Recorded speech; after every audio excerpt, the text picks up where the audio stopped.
Hi, you. It's me, Nicole Phoenix Star, and this is a Nick Star podcast. It's very hot in Queensland right now, and we're in for a very hot week. Anyway, I have spoken to quite a lot of people last week about a lot of things that gave me a lot of personal insight. And the first one was about me. And I was explaining how, you know, through the journey of perimenopause, things come up like a sledgehammer, and how, where you are not in alignment with yourself becomes very, very evident and fiercely obvious. And, going through my rite of passage into 50 and the intention to not have any experience when I do my review at 60 of wasting any time or wishing any time away, or, not utilizing the richness of every day, every hour, every moment. And that richness, not being busyness, and richness can be restful, anything. Anyway, and I was, talking about the last relationship I was in, and how, in hindsight, I was in the depths of perimenopause in that, and how in all areas of my life I was overgiving and over trying everything, which, led to extreme levels of depletion, energetically, a lot of weight gain, and a lot of misalignment in all my experiences. And so, taking that commitment to myself at 50, I stepped into the greatest relationship I've ever had. And that is the relationship with myself. I was asked during the week if I would ever have another relationship. And I said, it's so funny. When I was 41, I made a commitment to myself of celibacy and soloness for the rest of my life, which I was only granted that for 3 years from a panel of high priests and priestesses, which I thought outrageous at the time, because the journey of me deciding to do that was profound, long, and deep. And to be told that 3 years was all that I would be granted. And I realized at the 3-year mark, it really didn't matter. But I did have the opportunity to step into a past relationship, which I did for 18 months, and really completed that for all of the offerings for my evolution. And I realized that, the deeper I've thought into having a relationship with another being, how that just doesn't feel like an alignment for this lifetime. And, I'm not saying never, but the idea of it absolutely seems absurd to me. And then that comes from a feeling of wholeness, a feeling of zero yearning, of zero desire to be in relationship, and how being on my own feels like total alignment for the purpose of this lifetime. And it's really extraordinary to not have any yearning or any desire for such, which is such a conditioned part of our lives. And I feel it's, very, very appropriate for most people and for the purpose of humanity and reproduction and all of those things. Although I was able to contribute to the continuation of humanity by reproducing 3 little, big, giant humans, completed that and am able to mother and parent without the need or support of another. And I've thought really, really deeply about how I feel about relationship, and I was having this conversation and it just came out. I said, I am in relationship with myself.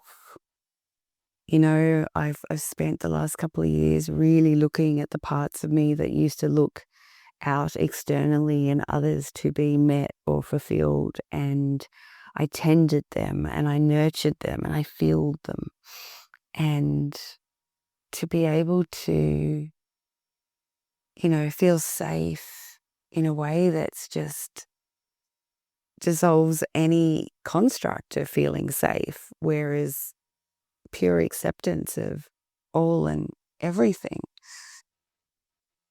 Hence, needing another equals absurdity. And, I'm very aware that while this reality of wholeness may fully integrate to a place where, being in the dance of union with someone else could just be a whole new other level of evolution. And so be it. But right now it simply seems absurd. Anyway, I realize that my relationship is similar to that with another. I show up for me the way that I've always wanted others to show up for me. I treat myself the way that I always wanted others to treat me. I respect myself the way that I wanted others to respect me. I adore myself the way that I want others to adore me. I fulfill every need within me that at one time or another I've seeked or hoped or yearned from another. And that is really an extraordinary experience. And to be one's operating system and complete normal reality is truly something that I really never thought that I would experience in this lifetime. Yet it is what happened.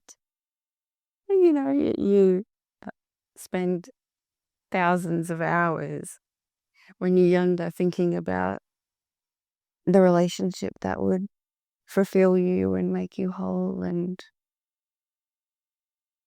it's never the case, and it's not ever meant to be the case. I think that to feel whole and complete in thyself and to have a relationship is kind of like cream, bonus or something. I don't know. It's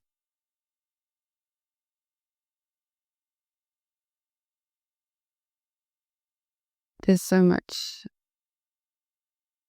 suffering and patterns that happen in the seeking another and hoping that they will make one feel a certain way, or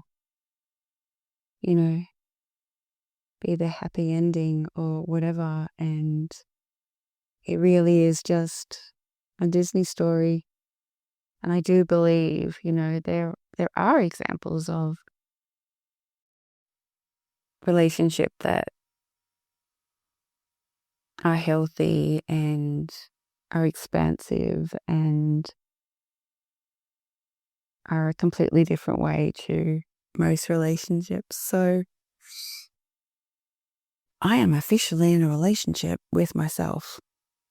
That's what I got from this conversation last week. And it was just this moment of awe and appreciation for myself in that realization. So, yeah, another conversation that I had was about, financial maturity and being able to have a healthy relationship with finances and relating in a way um, that is respectful and knowing each other and how most people kind of just spend their wages or their money like pocket money and don't really know how much they're spending and how to finance debt and all these things. Another conversation I had was someone who was told that their bloods came back as pre-diabetic and how they thought that they should increase their extras private insurance, health insurance to full cover now they're at that age, being at the age of 54. And I said, rather than investing in health insurance, you could invest in your health. And he talked a little bit about nourishment and what they do each day, how they wake up and the first thing they put in their body is coffee. And I just said, look, buy some greens and all you need is as soon as you wake up, put 1 teaspoon of that green powder. There's so many on the market with some water and drink it. And then turn on the coffee machine or whatever. That one tiny thing, your body's going to receive nutrients. It's going to calm your nervous system. It's going to receive some carbohydrates to prepare your body to not go into extreme shock from the caffeine. There's no need to stop the coffee. And I said, and when you finish your coffee, eat 1 boiled egg and then go to work. And that protein and that fat from that 1 boiled egg, like this person was a non-eater until after lunch and then was eating crap, starving hungry, overeating, and their blood sugar levels and their glucose spikes were outrageous. I said, that's why you're pre-diabetic. If you have your greens, have your coffee, have 1 boiled egg, it will sort out your glucose spikes and those numbers will completely change, like dramatically. Your life will be completely different. And they're like, that's it? I said, that's it. And I said, there's obviously a million other things you can do, but if you just start there, game changer. The trajectory of your health will change completely. Oh, I didn't know it was going to be that easy. I thought it meant I was going to become a diabetic and I needed private health insurance and. And I was like, no, that's not true. What else? What other conversations do I have? Oh, the usual. Oh, I actually bought myself a Whoop and I've been in deep mastery of becoming a master sleeper because not being one since I was a teenager, it's somewhere that I really need to focus my attention now that I've mastered pretty much every other area of my health. And I was talking about, the incredible insights and data that it gives me, and, tells me when to go to bed and wake me up if I've had enough sleep. And yeah, it's extraordinary. So I feel like a bit of a teenager level in sleep mastery, and I'm okay with that. Again, I know I'm not going to be an awesome sleeper in a week or a month, maybe a year. It's always a long game for me. And massive, extreme amounts of things change in a year, not in a month. And most people quit at a month. I'm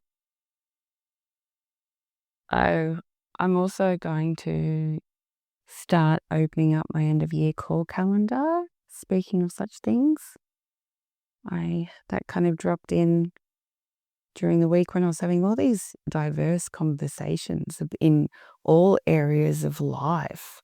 And I was like, oh, it kind of feels like those end of year calls where we talk about what's unique for them and things that they want to talk about, and if they want to review the last year or work out their aspirations for the following year. So I'll be putting those in my website very soon. They're 1-ish hour calls, because, however long we need to talk is how long I need to talk, but, it's generally an hour-ish. And I also have told my year-long container that I'm continuing for next year. I did open that up last year for anyone that was in alignment, and I will do that again. It's a pretty intense year-long.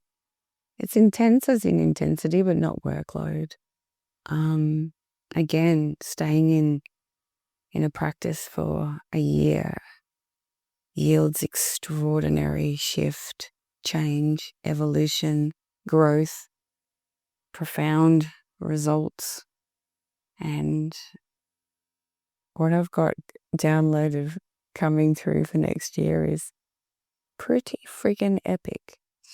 If I do say so myself, I'm very excited to do that practice for a year myself. Anyway, yeah, I will always and also continue to deepen this extraordinary primary relationship I'm in with me. And the fact that I've kind of realized that, I don't know, there's I feel like one would feel if they put it on social media, it's official. I don't know, I've always known, but this highlighting and saying it out loud has really deepened it somehow. I don't know.